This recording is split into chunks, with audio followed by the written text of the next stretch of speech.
સુરતના સેટેલાઇટ વિસ્તારમાં આવેલા ભગવતી આશીષ ખાતે ગણેશજીની સ્થાપના કરતું સરકાર ગ્રુપ છેલ્લા 20 વર્ષથી ધાર્મિક અને સામાજિક કાર્યોમાં અગ્રેસર છે। ત્યારે ભક્તિ સાથે સમાજ સેવાને પ્રાધાન્ય આપતા ગ્રુપ દ્વારા આજરોજ ગણેશ પ્રતિમા સ્થાપના માટેના મંડપનું મુહૂર્ત પર એક પ્રેરક સંદેશ સાથે કરવામાં આવ્યું હતું। સરકાર ગ્રુપની શરૂઆત નવયુવાનોના એક સમૂહથી થઈ હતી, જેમણે સમાજ પ્રત્યેની જવાબદારીને સમજીને બિંગ વિથ સરકાર નામનું પ્લેટફોર્મ બનાવ્યું હતું અને આ પ્લેટફોર્મ દ્વારા અનાથ આશ્રમના બાળકો સાથે સમય વિતાવવો, તેમને ગણેશજીના દર્શન કરાવવા, ભેટ સોગાદો આપવી, જમણવાનું આયોજન કરવું જેવા અનેક કાર્યો કરવામાં આવ્યા।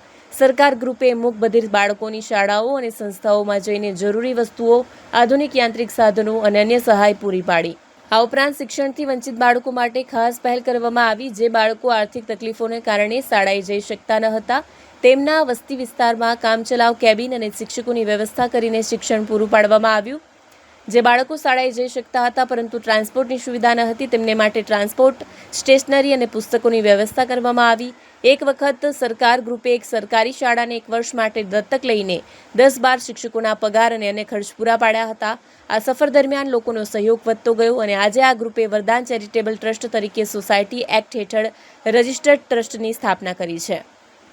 સરકાર ગ્રુપનું સ્વપ્ન છે કે આગામી વર્ષોમાં 50થી 100, 100થી 1000, 1000થી 10,000 અને 1 લાખ વિદ્યાર્થીઓને શિક્ષણની સુવિધા પૂરી પાડીને તેમનું ભવિષ્ય ઉજ્જવળ બનાવવું। જય ગણેશ, જય સરકાર। હું સરકાર ગ્રુપનો ફાઉન્ડર તપન ઓમપ્રકાશ રાજપૂત।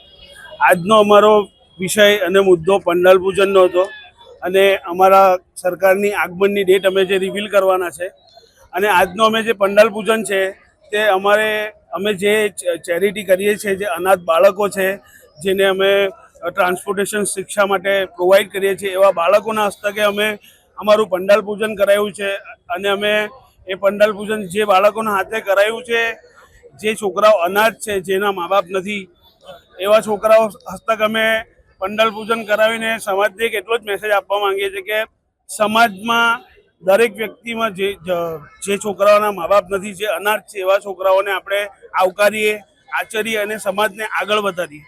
અને ભગવાન અમને આ જેના હસ્તક અમે પંડાલ પૂજન કરાયું છે એના માટે ભગવાન અમને આશીર્વાદ અને શક્તિ પ્રદાન કરે અને અમારો આવનારો જે અવસર અને ગણેશ ચતુર્થીનો જે તહેવાર છે તે પૂરેપૂરી રીતે ભવ્ય અને સાકાર રીતે સમાપ્ત થાય તેવી અમારી ભગવાન પાસે પ્રાર્થના। તપનભાઈ, જે આગમન છે ગણેશજીનું આગમન ક્યારનું રાખ્યું છે?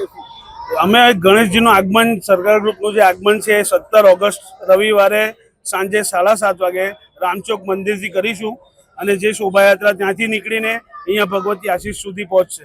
તો અમારું પબ્લિકને ભાવભર્યું આમંત્રણ છે કે અમારી સાથે જોડાય અને સુરતની પબ્લિકને અમારો આવકારો છે કે અમને અમારી સાથે જોડાય, અમને આશીર્વાદ આપે એવી અમારી અપેક્ષા।